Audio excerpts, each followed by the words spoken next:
नमस्कार। श्री 10 महाविद्या साधना केंद्र में आप सभी का हार्दिक स्वागत है। आज फिर से एक वीडियो हम दे रहे हैं।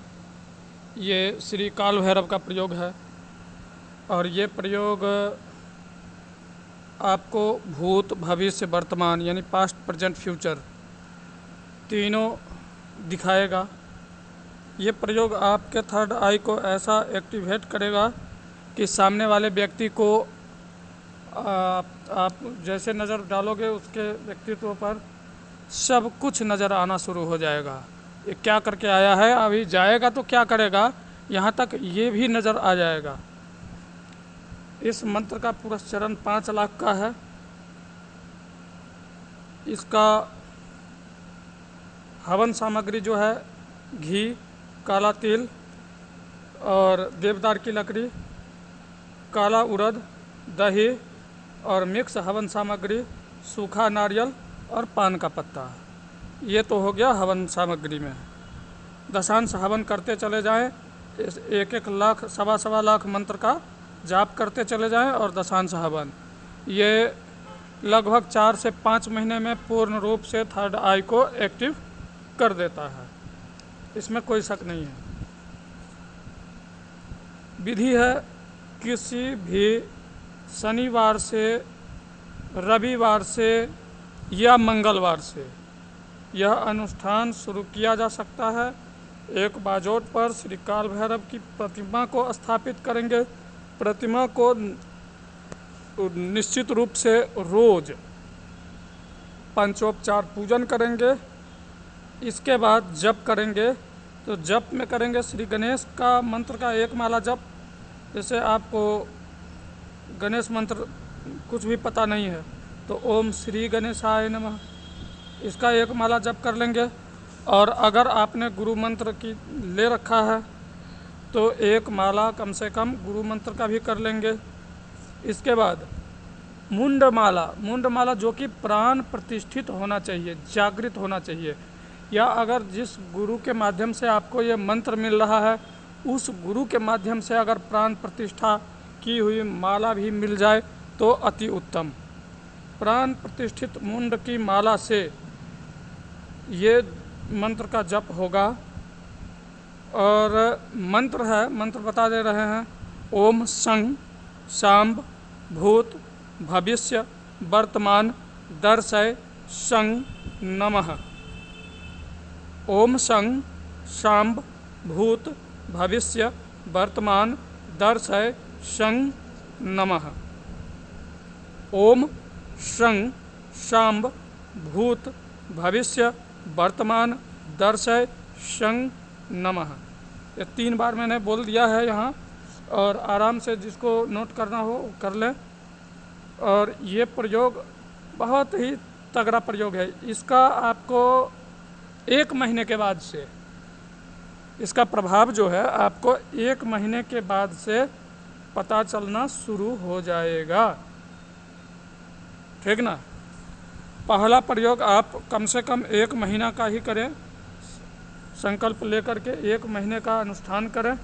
1 महीने के बाद से आपको यानी कि ये समझ लो कि 25% जो है थर्ड आई जागृत हो जाएगा 1 महीने के बाद। और ज्यों-ज्यों ये मंत्र की संख्या और ज़्यादा बढ़ेगी त्यों पूरा जो है सो जागृत होते जाएगा। 5 लाख पूरा होते होते यानी 5 महीना में ये पूर्ण रूप से जागृत कर देगा।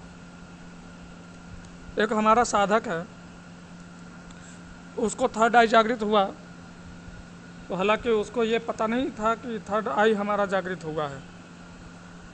साधना तो वो कर रहा था, लेकिन किस लिए वो सिर्फ भक्ति के लिए ही वो करी जा रहा था।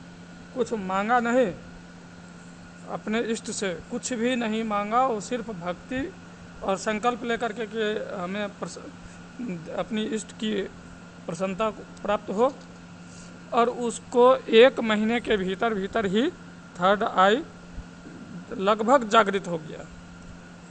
अब हुआ यूँ कि कोई सुबह सुबह नाश्ता कर रहा था। इसने उसको देखा, बोला कि जी भर के खा लो, जी भर के खा लो, क्योंकि 2 घंटे बाद तुम्हारी मृत्यु निश्चित है और ये भोजन तुम्हारे लिए लास्ट भोजन हो जाएगा। और वो व्यक्ति जो है सही में उस समय तो उसने कुछ नहीं बोला उसको, क्योंकि ये देखा कि जो भाई जान बकने तो बक रहा कुछ भी, और उसको जाना था कहीं दूर, तो वो अपना गाड़ी पकड़ा और चलते बना। लेकिन 2-3 घंटे के बाद खबर आई कि गाड़ी का एक्सीडेंट हुआ है और वो व्यक्ति मारा गया, ख़त्म हो गया। तो लड़ाई की संभावना बन गई, भाई फलाना ने ऐसे ऐसे बोला था और सही बात है, हो गया, ठीक ना। तो आपको अगर कोई ऐसी मतलब दिखता भी है किसी का भविष्य और किसी का कुछ इतना खतरनाक कुछ दिखता है तो नहीं बताना है, नहीं तो फिर बैठे बिठाए आप आफत मोल लोगे।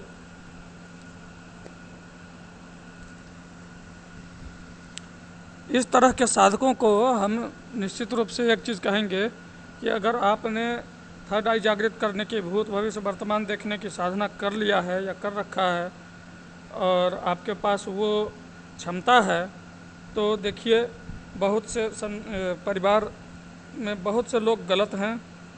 कोई अगर पति पत्नी का ही रिश्ता में है और उसका कुछ रिकॉर्ड खराब रहा है तो वो आपको दिख गया तो आपको नहीं बताना चाहिए। हम लोग 90% बातें नहीं बताते हैं, साफ साफ बता रहा हूँ। 90% बातें इसलिए नहीं बताते हैं, अगर उसमें से अगर बता दें 40% भी बता दें तो परिवार बिखर जाएगा, टूट जाएगा।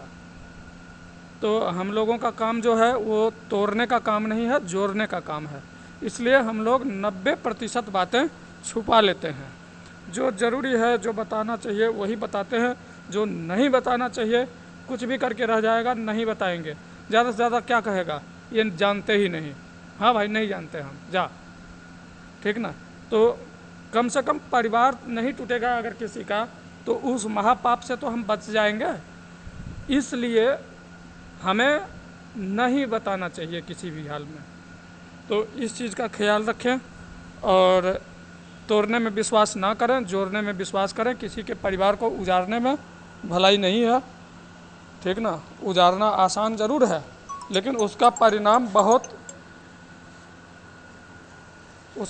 बहुत ही भयंकर होता है। तो इसलिए उजाड़ने में विश्वास ना रखें, जोड़ने में अवश्य विश्वास रखें। जहाँ तक हो सके अगर 2 फैमिली अगर लड़ रहे हैं आपस में तो उस लड़ाई को समाप्त करने का ही प्रयास करें, ज़्यादा लड़ाई को बढ़ाने का प्रयास ना करें। और उसमें हो सकता है कुछ गलत हो तो उस गलती को उनको समझा दें कि ये आप दोनों सुधार लो, सही हो जाएगा, ना कि उसको और उजाड़ने का प्रयास करेंगे। तो आज की जानकारी कैसी लगी ये आप बताएंगे कमेंट के माध्यम से।